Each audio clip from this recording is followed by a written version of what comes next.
విశాఖపట్నంలోని రిషికొండ సమీపంలో private travels బస్సులో మంటలు చెలరేగాయి.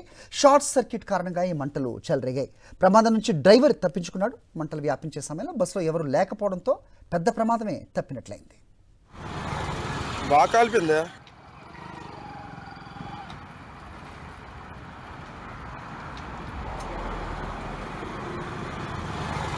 బాగా కాలిపోయిందా? విశాఖపట్నంలోని రిషికొండ సమీపంలో ప్రైవేట్ ట్రావెల్స్ బస్సులో మంటలు చెలరేగాయి. షార్ట్ సర్క్యూట్ కారణంగా ఈ మంటలు చెలరేగాయి. ప్రమాదం నుంచి డ్రైవర్ తప్పించుకున్నాడు. మంటలు వ్యాపించే సమయంలో బస్సులో ఎవరూ లేకపోవడంతో పెద్ద ప్రమాదమే తప్పినట్లయింది.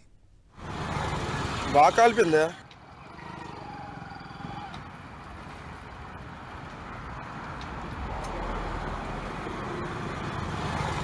బాగా కాలిపోయిందా?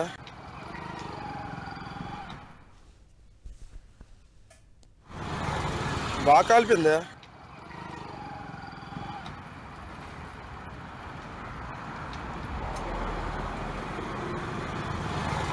బాగా కాలిపోయిందా?